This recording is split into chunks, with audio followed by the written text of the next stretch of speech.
Well, good morning, good afternoon, whatever time of day it is that you're watching this video. This is George Hartman from Man Up Ministries. That's Men as Trees, uh, who has recently received a book titled Changed by author Tom Cantor, and came to me anonymous. Don't know who sent it to me.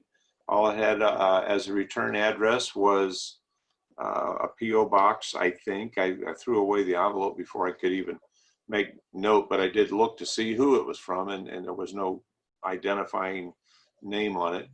Anyway, I finished reading the book and was pretty impressed by the information that was contained in it. And I contacted Mr. Tom Cantor by email, which he gives his email address in this book, and asking for permission to read it on a Zoom video to be recorded and placed on our Man Up Men as Trees YouTube site. So that's what I'm getting ready to do. Giving credit to Tom Cantor as the author of the information I'm about to share with you, and hope you enjoy it as much as I did. Again, the title of the book is called Changed. It is dedicated to the one who changed me, which would be written in Tom Cantor's words. The preface of the book begins with, "Many of us have dark secrets that we want to conceal from others. We all share the same tendency to hide those secrets and run away from those realities when threatened our self-image.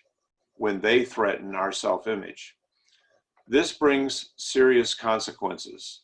We become dishonest with ourselves and less real. The consequences prevent the real us from getting close to others. Whether admitted or not, the truth is that a secret makes a person keep his distance from others out of fear that they will find out what is hidden.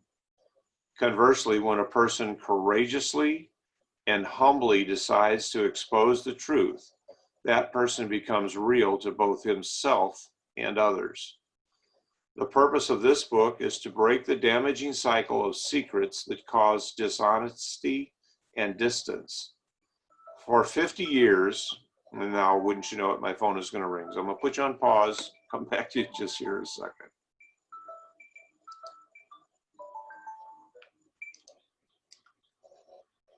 Well, sorry for that interruption. You must know I have 22 grandchildren, several of which live right next door to me. And occasionally I will get interrupted, and this will either make you mad or it won't. But anyway, I think I was at this again. I'm reading from a book called Changed by Tom Cantor. And I'm reading the preface of the book. And right now I'm going to start with a sentence. Conversely, when a person courageously and humbly decides to expose the truth, that person becomes real to both himself and others. The purpose of this book is to break the damaging cycle of secrets that cause dishonesty and distance. For 50 years, I have not been transparent nor real. I deliberately kept a dark secret that was a threat to my reputation and self-image. Months before our marriage, I learned from my wife that she had been raped and was pregnant. I was crushed, shattered, and devastated. In particular, wanting to protect myself, I kept this a secret for over 50 years. During those 5 decades, hiding this dark secret robbed me of the freedom to be myself, creating a distance between me and others. With this book, I have made the decision for the first time in 50 years to embrace the transparency and reality that I hid from myself and others. In this 50-year journey, I have come to understand how burdensome and imprisoning it is to run away from the truth. Through this book, it is my desire to help others do what I had to do, become a real person who is transparent and close to others. Part 1, Broken. I am Jewish. My name is Tom Cantor. I am founder and president of Scantibodies Laboratory, a company which grew from my tiny single-car garage and only $130 investment in 1976 to an 800 team member company with worldwide operations. I would like to tell you how I was changed. With both my parents Jewish, I was born into a typical Los Angeles Jewish community. Being the grandson of an Orthodox rabbi from the Lithuanian Kantorovich rabbinical line, religion was in my family. In spite of my grandfather Cantor/rabbi's influence, I grew up as a secular Jew attending Reformed and conservative synagogues, not by my choice, but because my parents said I had to. And I apologize in advance for any mispronunciations that may happen frequently through my reading of this book. The book has pictures here of the Temple Emmanuel in Beverly Hills and the Sinai Temple in Los Angeles that Tom Cantor attended. My father was a prominent Beverly Hills obstetrician gynecologist known for developing a stress incontinence female surgical technique. My mother worked for the Henry Wilson Talent Agency that represented well-known actors such as Rock Hudson, Troy Donahue, and Tab Hunter. As successful as they were professionally, my mom and dad were not good at marriage. They got divorced when I was 1 year old. My father was married 5 times and my mother 3 times. Being Jewish defined me. A mole, M-O-Y-L-E, don't know about the pronunciation, one who performs the Jewish covenant of circumcision, circumcised me when I was 8 days old. I regularly attended synagogue growing up, participated in the major Jewish holidays, and was enrolled in Hebrew day school. This early exposure to being Jewish gave me some passing thought as to whether or not God really existed. But the strong culture of Judaism overshadowed that question. Judaism for me was not spiritual, religious. It was just a heritage. Celebrating the Jewish holidays was an integral part of our family.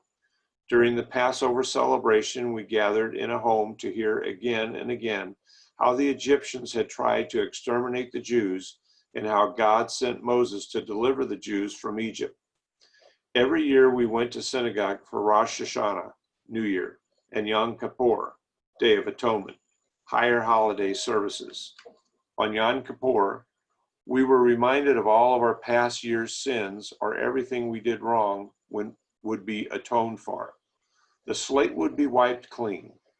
I used to wonder how bad sins could really be if they could be so easily wiped clean every year. As I sat in the synagogue on Yom Kippur, I looked around and wondered what was wrong with all of us that we all kept sinning every year. How could I be sure that all of the past year's sins were adequately recalled so they could all be atoned for? Sitting all day on those uncomfortable, hard wooden benches, I worried, what if in my memory, I whitewashed a sin and did not confess it? Would I still be forgiven? How could I know if I was being honest enough to admit all of my sins? Was I being sincere enough when I confessed my sins so that I would not face judgment? What would happen if I was not sincere enough? I knew I had to return every year on Yom Kippur because I was the rebellious kid who always was in trouble. For me, Yom Kippur, high holiday, might as well have been called Day of Tom Cantor, Sin Atonement, high holiday. My sins were so many that when the call came in the Yom Kippur service to remember them, I really didn't know where to start. As I attempted to recall each of my sins, I was disturbed. but I tried. And that's the end of that section, and it goes on in the next one called Urban Military Academy. I'm going to pause this video at this point in time and download it into a YouTube that I will place on my Men Up, Men as Trees YouTube channel, and then break it into small pieces about this long and continue with other segments that hopefully you'll look forward to hearing. Again, what I'm doing is reading from a book called Change by Tom Cantor, and it's something that I hope you all enjoy, and see you on the next recording. Thanks.